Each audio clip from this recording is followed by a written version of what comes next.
UFC St. Louis betting and DraftKings show. We have 13 fights this Saturday. I'm Jon Kelly. Let's hear the picks. We're going to get things started in the women's flyweight division as Veronica Hardy comes in as a -142 favorite. The comeback on JJAldrich is +120. And we'll start on the Hardy side. You know, she didn't have the best reputation early on in the UFC. She had a few back-to-back losses, struggled with a head injury for a while, kept her out of the sport. She comes back and looks like she's really revitalized her overall skill set and her game plan because she's been relying more on her wrestling over her last couple fights, which is an added element to her game. You know, she's always had the submission grappling, never really had the wrestling prior though, and it seems like she has improved in that area, but I still worry about the cardio management because she does tend to fade as the fight goes on, and she's always struggled in terms of her striking defense. She just kind of bounces in and out of the pocket, little regard to her defense, and tends to get clipped at times. Now, on the flip side, JJAldrich is a very solid boxer, fights out of the southpaw stance. She's pretty well-rounded as well. You know, she is capable of mixing in a takedown here or there. I don't suspect she'll look to do that game plan here because I do think she is the cleaner striker over 15 minutes, and I think she has the better cardio as well. The concern with Aldrich is that she's one of those fighters that always just fights on thin margins. You know, she's not throwing a ton of volume. She's not very powerful at all, so she's not much of a finishing threat. So it's like she really only has one way to win fights, and a lot of times it ends up looking like a competitive decision. Now, I think this one probably plays out similarly, but the difference is she's the value side at +120. So in what I think is a competitive fight, I'm going to side with the better boxer who I think has better cardio, who should be able to take over late. I think she's a better live betting target than pre-flop, but I am going to go with JJAldrich here. I think she gets her hand raised. We're going Aldrich by decision. That's the official pick. And next fight up, we have Kevin Jusay, a -218 favorite with Jared Gooden on the comeback at +180. And we'll start on the Jusay side. He's a city kickboxing guy, really one of those kind of generic strikers. You know, he's not bad, but he also doesn't have a ton of flash to his game. You know, he's very technical with his jab, calf kick, jab, calf kick. That's pretty much all he brings to the table. I don't think he's super powerful on the feet. I don't rate him as this crazy finisher. And I actually worry with his striking defense because he can be clipped at times. He's one of those, he's got that tall man defense, leaves his chin really high up in the air, and doesn't really bring his hands up to protect his face either. So I do worry about him in the future, but fortunately he's facing someone in Jared Gooden who has a lot of those same issues defensively. Gooden is very hittable in striking exchanges. Gooden has also struggled with his cardio at times as fights get extended. Like I talked about with Hardy in the last fight, it's very clear that Gooden's the same way. You know, he can fight competitive early, but if that big shot doesn't materialize, he starts to fade and he gets much more hittable down the stretch. You can also take him down as well, despite him being a decent grappler on the ground. He doesn't have good defensive wrestling. I don't think Jusay is going to go to that here. I just expect him to outpoint him over 15 minutes and get his hand raised. In terms of DraftKings, though, I actually like the Gooden side more because Jusay is pretty expensive, and Gooden does have that knockout upside. If he catches Jusay early, that's what his win condition looks like. So for DraftKings, I'm probably going to have more exposure to the dog in Gooden, but the official pick, what I think happens more likely is Jusay winning a decision. Think it hits the judges' scorecards. We're going Jusay by decision. That's the official pick. And next fight up in the flyweight division, we have Jake Hadley, a -166 favorite. The comeback on Charles Johnson is +140. And we'll start on the Hadley side. He's coming off a decision loss to Cody Durden. He's 2-2 in the UFC, but his 2 wins were kind of softball matchups. I don't actually think this kid's like a stud prospect by any stretch. You know, he's got solid striking, fights out of the southpaw stance, powerful kicks. He's a good submission grappler, very aggressive when he gets the fight to the mat. But the thing is he can't really get the fight to the mat because his wrestling is no good. He's yet to land a takedown in any of his 4 UFC fights. And even on the regional scene, he struggled at times to get the fight to the mat. So now he's facing someone in Charles Johnson who historically is going to make you really work for those takedowns. Yes, he's given them up plenty, but he's constantly working back to his feet, and he was giving those up against much, much better wrestlers than the level of Jake Hadley here. So I think Johnson, this is kind of one of the better matchups that he's had in the UFC, and he's coming off a big upset victory over Azat Maxim, a guy who's a much better grappler, and I think a better striker as well than Jake Hadley. So this is a spot where I think, even though I've historically been kind of a Charles Johnson hater, because at times he's not assertive enough, not putting a ton of volume out there, even though he has cardio advantages in some of these matchups, he's just not doing enough to put his foot on the gas pedal at times. But I think he could have some advantages here against Jake Hadley, who I don't think is this excellent striker. I expect the striking to be competitive. And I'd be kind of surprised if Hadley had grappling success here, and I favor the cardio of Charles Johnson. I also think him fighting in front of his home crowd in St. Louis got the crowd behind him. Maybe that could light a fire under him to be more aggressive, to throw more volume. And if that's the case, then I do think Charles Johnson is very live to get his hand raised here. So I'm going to side with another underdog. We're going Charles Johnson by decision. That's the official pick. Which brings us to our next matchup, as Trey Waters comes in as a minus 162 favorite. The comeback on Billy Goff is plus 136. And we'll start on the Waters side. He's coming off his UFC debut against Josh Quinlan, where he basically was able to just outpoint him for 15 minutes. He's very long for the division, very rangy and gangly, but he has a very solid jab that he fights behind. He can keep his opponents at bay for 15 minutes if he needs to. But he's another one of those guys where I just don't trust the gas tank, because even at times on the regional scene and over in LFA, his cardio didn't look all that great. The volume starts to fall off. He's very hittable as well, because he's kind of a showman. And aside from his jab, he really fights with his hands down. So he can be tagged as well. We've seen the defensive grappling be an issue for him in the past. That LFA fight before the Contender Series fight, he was basically just held up against the cage for almost the full 15 minutes and then had a hero flying knee comeback victory. So it's like, it's one of those things where I don't think he's this much better fighter than Billy Goff. And I think Goff actually has some advantages here. For starters, Goff has some solid wrestling. He's shown that across most of his fights. Goff is also going to be the more explosive fighter, the one that's more likely to win by knockout or hurt the opponent, I think, is going to be Billy Goff, even though the concern with Goff is that he tends to get hurt in almost every single one of his fights. The difference here is Goff is very good at recovering after being hurt, and then he's going to keep coming. And I don't expect that from Trey Waters. I think Waters' win condition is going to be able to try to keep Goff on the outside, pump his jab for 15 minutes, and try to win a decision that way. I just don't think there's much upside for that at this price tag at minus 162. Whereas Goff can mix in the wrestling, he can land the better shots, he has the better cardio, he can take over down the stretch. I think there's clear value on the Goff side. We're going Goff by TKO. That's the official pick. Which brings us to our next matchup in the women's strawweight division, as Tabitha Ricci, baby shark season, takes on Tisha Torres. She's currently a minus 148 favorite. The comeback on Torres is plus 124. And you guys know me, I'm a baby shark guy. I think in most matchups, she's just going to be able to rely on that wrestling, especially when facing fighters that have proven that they can't really stop takedowns or work back to their feet. And I'm not saying that Tisha fits both of those categories, but like the Polyana Viana fight, we knew she would give up takedowns, give up control. The Jillian Robertson fight, similar situation there. And I think we can expect the takedowns to be there against Tisha Torres, because she only defends takedowns at 61%. We've seen just about everyone that's tried to take her down has had some success, aside from like Mackenzie Dern, who's one of the worst wrestlers in the division.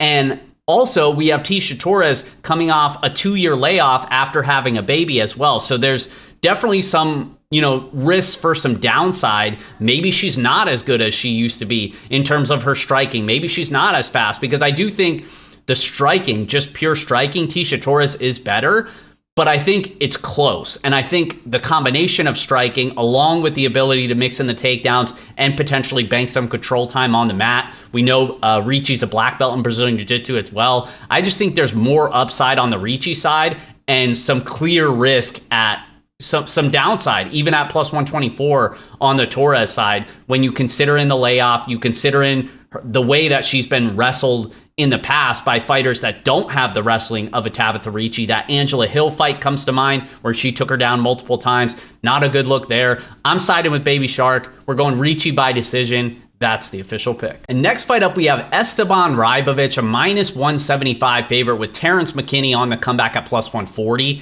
And this is an easy fight to target on DraftKings. I suspect it's going to be some of the highest owned fighters among the slate, just because every McKinney fight is an easy target on DraftKings because we know what he brings to the table. He's going to come at you from the opening bell, and within the first 3 minutes, he's going to try to get a finish, whether it's the powerful head kicks, the nonstop pace and pressure, or the aggressive wrestling and grappling. But the thing with McKinney, and we've seen this with multiple fighters, where if they don't get that finish early, we just saw it with Na Liang, like very aggressive in those first couple minutes. And then when the cardio just falls off a cliff, they're incapable of doing almost anything. And it almost always leads to them being finished. So for that reason, he's a clear target for that round one finishing upside. But his opponent is a clear and obvious target as well, because if that early finish doesn't happen, they're almost always going to get finished, and it usually doesn't take that long to happen either. And in this case, we have Rybovich, who we know has great cardio. He can keep a pace for 15 minutes if he needs to. He's a powerful striker. He's also really aggressive, looking for that Kimura. If McKinney gasses out and doesn't get that finish, I think a submission is live. I think a TKO is live. I'm going to side with TKO just because I think it's more likely, but in terms of DraftKings, I'm going to have exposure to both sides. Which brings us to our next matchup, and this seems to be the people's main event because everybody's super split on this one. There's been a lot of heated debates, we'll say, on Twitter this week. It's Slava Claus. He's a small favorite against my guy, Chase the Dream Hooper. And currently Borchev is a -148 favorite. The comeback on Hooper is +124. And I did bet Chase Hooper earlier in the week. I bet him at +136 on FanDuel. And we've kind of seen a lot of Hooper money come in throughout the week. And I tend to agree because this one is very binary. It's very easy to break down. Obviously, if Hooper stays on the feet and tries to box with Slava, he's going to get destroyed. There's no doubt about that. Despite the improvements that Hooper's been making in the striking realm, he certainly can't hang with Slava on the feet. And I expect Slava to probably end up knocking him out if it ends up only on the feet. But I don't think it does, because even though Hooper's wrestling has never been good, and even though it's improving, it's still not good, I still think that he could be able to force some grappling exchanges here, because I think the one thing that I guess I disagree with most people on is they're like, well, Hooper, he has to be able to land takedowns here, and if he can't do that, he's done. And while that might be true, I actually disagree, because I think he doesn't necessarily have to land takedowns to force grappling exchanges. I'm more focused on he's going to be able to need to close distance. And there's a difference there, because if he's able to close distance but not land takedowns, I still think he's going to be able to force those grappling exchanges, because Hooper has a long history of not landing takedowns, but yet you look at all of his fights and they all end up grappling. And sometimes that's because his opponents look to take him down. Obviously, that's not going to happen here. But a lot of other times it's because he's closing distance, he's getting in close, and even if it's a failed takedown, he's turning it into a back take. He's diving on legs, he's pulling guard, he's doing whatever he can to tangle up his opponent. So even though he doesn't really have the most physicality and strength to be able to just blast double here, which I think he actually could do in theory, but even if he's unable to do that, I think there's still a chance he could force those grappling exchanges. And we know that Borchev is just not a good grappler. Like, let's be honest. Yes, he was ragdolled by Mike Davis. Yes, he was ragdolled by Mark Diakese. And I know those guys are much more physical and better wrestlers than Chase Hooper, but they're not better grapplers. And those guys were able to cut through him on the mat. They weren't able to submit him, but, passing to mount effortlessly, transitioning to the back effortlessly with zero resistance. You look up and down this guy's career, even on the regional scene where he lost the decision to Will Starks, primarily for being wrestled. For some reason, Starks didn't push the wrestling as much in the third round. Otherwise, it would have been unanimous as opposed to a split. But up and down his UFC career, Dakota Bush had a ton of wrestling success for the first couple minutes before he ended up getting knocked out. I mentioned those other two fights as well. Nazim Sejikov in the most recent one beat the brakes off him on the feet and then had a ton of grappling success as well. Like, this dude cannot stop takedowns. He defends takedowns at 36%. So even though we agree that Chase Hooper's wrestling is not good, I think he could potentially land takedowns here. But even if he doesn't, I think he could close distance and force grappling exchanges. We'll see what happens. It's a fun fight to break down, an easy fight to target on DraftKings because I project the winner to score well regardless of who it is. But I'm on the Hooper side, baby. Let's see the peanut butter M&Ms on Saturday. Hooper gets his hand raised. We're going Chase Hooper by submission. That's the official pick. And next up in the heavyweight division, the featured bout on the prelims, we have Robell Despain, a minus 205 favorite. The comeback on Waldo. Cortez Acosta is plus 170. And this is another one that I feel like is super easy to break down because we know Despain, who just fought 2 months ago, we know what he brings to the table. He's got the potential to take your head off early. All of his career wins have come by first round knockout, including his UFC debut over Josh Parisian, which didn't last long either.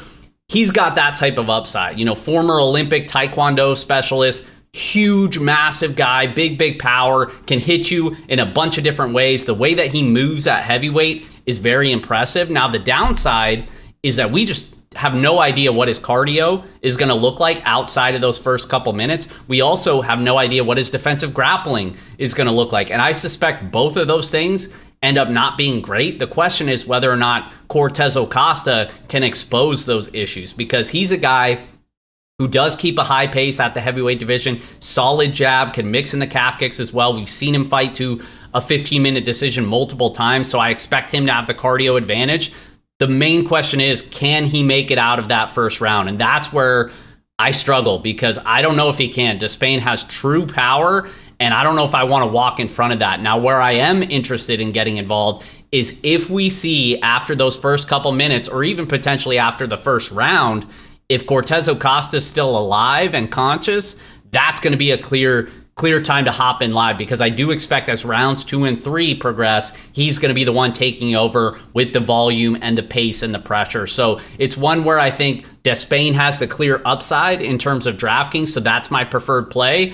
But in terms of the betting market, I want to get involved on Cortez Acosta live using the odds screen at fightnumbers.com. Hopefully identify the best price across the market and get involved that way. But the official pick is going to be Despain by TKO. And next fight up, we have Sean Woodson, a minus 198 favorite, with Alex Caceres on the comeback at plus 168. And we'll start on the Woodson side. You know, he's a very good boxer, but that's pretty much all he does. And even though we've seen him kind of lean on his wrestling a little bit over his last 2 fights, I don't expect he's going to implement that here against Alex Caceres, who's a very tricky submission grappler. So he's going to want to keep this fight on the feet, and I expect him to be able to do that, where he's just going to be the better striker, very long for the division, got a great jab. He usually starts out slow, but once he starts to get into his flow state and really let his hands go, he looks really sharp, man. His boxing is super crisp here. And even though Caceres historically is a tough guy to get off on volume because he's so quirky and he's pretty solid defensively, I still think it's going to be competitive, but clear that Sean Woodson is the better striker, landing the better shots over 15 minutes. Now, for DraftKings, I just don't really see the ceiling, because I don't expect him to get off a ton of volume on Caceres. I don't expect him to grapple, and I don't expect him to finish. So I think it goes 15 minutes here. I don't think either guy has much upside for DraftKings, and the official pick is going to be Sean Woodson by decision. Next fight up, we have a fun matchup between Matiasrowski, a minus 395 favorite. The comeback on Diego Ferrera is plus 310. And this is one that I'm not going to say I struggled with, but I do think there's at least a case to be made that Ferrera is more live than the betting odds indicate here. Obviously, he's getting up there in age now, knocking on 40 years old, coming off not a huge layoff, but it's been, a year or a little bit over a year since we last saw him. He hasn't been super active lately, and he did win by TKO over Michael Johnson. But it's one of those things where I think that the cardio was always a concern for Ferrera. He gets a little bit wilty as that cardio starts to fade. But at his best, and while fresh, he's one of the best scramblers in the division. His striking is solid as well. Rumbowski's one of those guys who's just like a powerful bowling ball because he's small and thick for the division, and he just wants to move forward and swing his heavy left hand just to close distance until he gets in on those legs. He averages over 4 takedowns per 15 minutes. Great grappling game once he gets it down there. But I don't know if he wants to go down there with Diego Ferrera, so he might just try to bomb on him on the feet. And we have seen Ferrera be knocked out multiple times in his career. And again, the cardio dynamic, that's what I keep going back to. Rumbowski is able to push a pace and keep that pace up, and I think that could be the difference here. So we're going Rumbowski by TKO. That's the official pick. Next fight up, we have Carlos Olberg, a minus 215 favorite. The comeback on Alonzo Menafield is plus 215. And going along with the theme of this card, even though I'm not picking the underdog here, I think he's live because Alonzo Menafield, what does he have? Big power. And we have seen Olberg hurt in the past. We have seen him mismanage his gas tank in the past as well.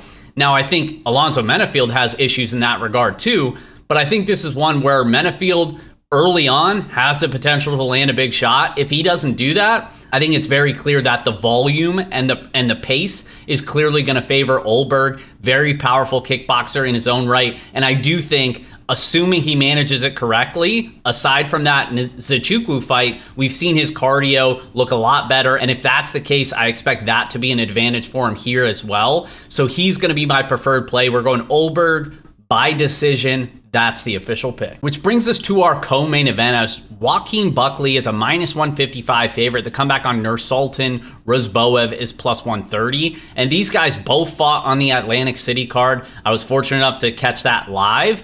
And Buckley looked career best, I thought, against Vicente Luque. He looked excellent, got the finish, looked great there. Now he's getting a co-main event spot here in front of his hometown crowd in St. Louis, Missouri. So you better believe the crowd's going to be behind him.